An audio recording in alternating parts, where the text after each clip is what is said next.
Olá, meu irmão, minha irmã, tudo bem com você? Meu nome é Alexandre Araújo, estou aqui com você em mais uma aula da Escola Bíblica Online do Projeto Vida Nova. Eu queria aproveitar para te convidar a curtir esse vídeo, compartilhar com seus irmãos, para você se inscrever. Se você ainda não é inscrito no canal do Projeto Vida Nova, você está perdendo muita coisa boa.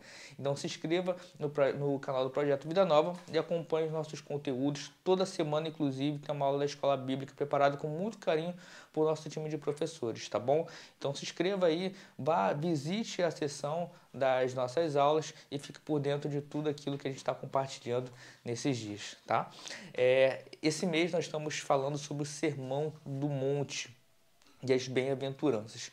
E eu quero explanar nessa aula aqui exclusivamente, especificamente, né, a fome e sede de justiça. Eu queria te convidar a já abrir a palavra de Deus aí em Mateus 5, o Evangelho de Mateus 5, versículo 6. Eu vou ler com você aqui. E diz assim: Bem-aventurados que têm fome e sede de justiça, pois serão satisfeitos. Né? Em algumas versões diz serão fartos também, que diz a mesma coisa. Estou olhando aqui a versão NVI. E essa fome e sede de justiça do qual o Senhor Jesus estava falando aqui, não é uma fome e uma sede literal. Ele estava se referindo aqui a algo mais profundo. Ele estava se referindo aqui a algo mais espiritual. E assim, para contextualizar, a gente tem outras passagens também que em outros textos nos mostram a mesma ideia e o conceito aplicado aqui pelo Senhor Jesus. Eu queria te convidar a abrir aqui a sua Bíblia em Amós 8:11. Amós 8:11 diz assim: Estão chegando os dias, declara o Senhor, o soberano, em que enviarei fome a toda esta terra. Não fome de comida e nem sede de água, mas fome e sede de ouvir as palavras do Senhor. Quero convidar você também a abrir a sua Bíblia em João 4:34 e que diz assim: Disse Jesus: A minha comida é fazer a vontade daquele que me enviou e concluir a sua obra. Em outro texto, em Mateus 4:4, diz assim: E Jesus respondeu: Está escrito: Nem só de pão viverá o homem, mas de toda palavra que procede da boca de Deus. Assim como o corpo humano anseia, né, pelo alimento, pela água, assim como a gente tem, o ser humano tem essa necessidade pelo alimento, o que o Senhor Jesus quis dizer aqui é que nós deveríamos ir além desse sustento natural, ansiar com a mesma força que o nosso corpo anseia o alimento natural, a água, o alimento, a gente ansiasse também as coisas espirituais, que esse anseio fosse a partir da palavra de Deus. E assim, nessas passagens que a gente leu aqui, utilizando esse mesmo conceito, fica claro que Jesus estava se referindo às coisas espirituais, estava se referindo ao conhecimento, à palavra de Deus. E é esse tipo de assunto que ele está abordando. Esse anseio pela justiça deve ocupar esse mesmo nível de desejo em nós. E uma vez que definimos agora, né, essa fome e sede de quê? Né? Bem-aventurados que têm fome e sede. E fome e sede de quê? De justiça. E aí, para entrar nesse tópico, nós vamos entrar nos diferentes aspectos de justiça, do que ele poderia estar falando. De qual aspecto? Ele está falando fome e sede. Então a fome e sede não é de algo natural. É fome e sede de algo espiritual. E essa justiça aqui, então qual justiça ele está se referindo? Eu queria abordar com você esses dois aspectos de justiça. E aí eu queria apresentar para você o primeiro aspecto da justiça, que é a justiça de Deus. Eu queria que você abra a sua Bíblia. Vamos abrir a nossa Bíblia lá em 2 Coríntios 5:21. A gente vai ver esse primeiro nível de justiça. Deus tornou pecado por nós aquele que não tinha pecado, para que nele nos tornássemos justiça de Deus. Essa justiça nos é imputada por meio de Cristo Jesus e a obra salvífica dele, a obra dele na cruz. Então, esse aspecto de justiça é resultante da obra de Jesus Cristo na cruz do Calvário. Então, a gente já definiu esse primeiro nível de justiça. E depois, no contexto, né, no mesmo Sermão do Monte, em uma outra bem-aventurança, Jesus ainda se referia em bem-aventurados que são perseguidos por causa da justiça, porque deles é o reino dos céus. Então, esse tipo de justiça nos leva ao reino dos céus. Então, esse primeiro nível de justiça, a justiça de Deus, a justiça que pode nos levar ao reino dos céus. O segundo nível de justiça é a justiça social. É o modo como tratamos, como olhamos, como acolhemos o nosso irmão. E é um tipo de justiça que, devemos ansiar, sim, mas não é o tipo de justiça que nos leva para o céu. Entende? Então, é um tipo de justiça que não devemos ignorar, sim, enquanto cristãos. É nossa missão, né, tratar do necessitado, tratar do pobre, tratar daqueles que têm uma condição financeira e social, uma carência menor do que a nossa. Se Deus nos abençoou com alguma coisa, nós nos abençoou para compartilharmos, mas não é esse tipo de justiça que vai nos levar para o céu, porque não é por obras. A gente não é levado para o céu, a gente não ganha o céu, né? A gente não vai habitar o céu por obras, mas sim pela fé, mas sim pelo que Jesus fez na cruz do Calvário. E eu queria que você acompanhasse comigo aí no livro de Deuteronômio 10, 17, 18, e diz assim: Pois o Senhor, o seu Deus, é o Deus dos deuses e o soberano dos soberanos, o grande Deus, poderoso e temível, que não age com parcialidade e nem aceita suborno. Ele defende a causa do órfão e da viúva e ama o estrangeiro, dando-lhe alimento e roupa. E aí, dado isso, nós vamos ver o que cada um desses níveis de justiça vai produzir nas nossas vidas. No caso da justiça de Deus, ela tem a capacidade de nos introduzir ao reino de Deus. E essa introdução ao reino de Deus nunca vai ser por mérito próprio, mas sim pela obra salvífica da cruz, pela obra de Jesus Cristo, mediante a fé. Então, esse primeiro aspecto de justiça nunca vai ser alcançado por mérito próprio. Então, por mais que eu faça, por mais que eu diga, faça, o ame, não vai, porque não é mérito meu. Não é por meio das minhas obras, mas pela obra de Jesus Cristo. E a justiça social, no Salmos 82:1, gostaria de ler com você. É Deus quem preside a Assembleia Divina, no meio dos deuses, ele é o juiz. Até quando vocês vão absolver os culpados e favorecer os ímpios? Garantam justiça para os fracos e para os órfãos. Mantenham os direitos dos necessitados e dos oprimidos. Livrem os fracos e os pobres, libertem-nos das mãos dos ímpios. Já com relação à justiça social, os frutos da justiça social em nossas vidas é fazer o bem ao nosso próximo.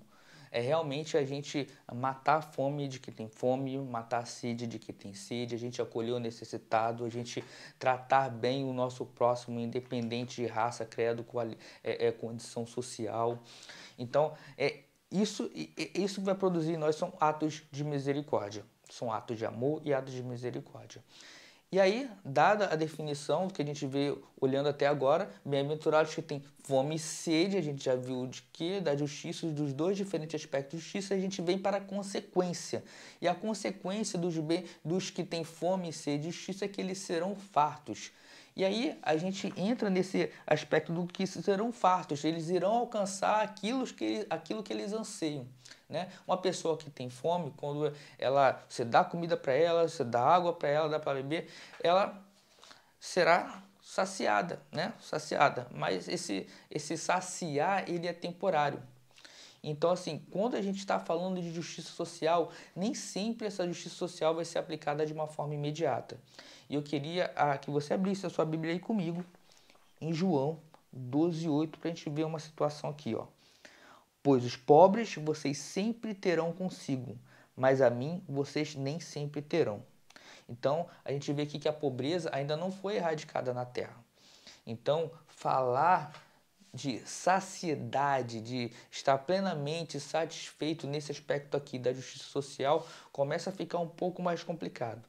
Vamos lá, abra comigo lá em Apocalipse 6:9. que diz assim: quando ele abriu o quinto selo, vi debaixo do altar as almas daqueles que haviam sido mortos por causa da palavra de Deus e do testemunho que deram. Eles clamavam em alta voz: até quando, ó soberano, santo e verdadeiro, esperarás para julgar os habitantes da terra e vingar o nosso sangue? E aí a gente dá um pulinho aqui até o capítulo 6, versículo 11, que é uma resposta para esse até quando de Apocalipse, da passagem de Apocalipse, que diz assim: então cada um deles recebeu uma veste branca, e foi-lhes dito que esperassem um pouco mais até que se completasse o número dos seus conservos e irmãos que deveriam ser mortos como eles.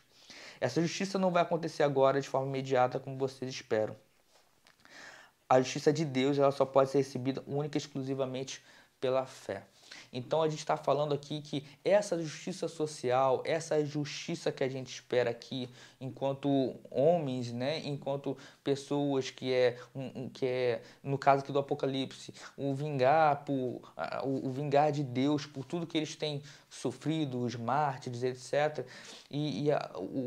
Essa plena saciedade de que tem fome e que vai voltar a ter fome, que vai voltar a ter sede, e a pobreza não foi erradicada no mundo, vai continuar acontecendo. O que a gente pode fazer é amenizar isso. E lembre-se que a gente está falando aqui desse aspecto para poder a gente entender de qual tipo de justiça Jesus estava se referindo aqui.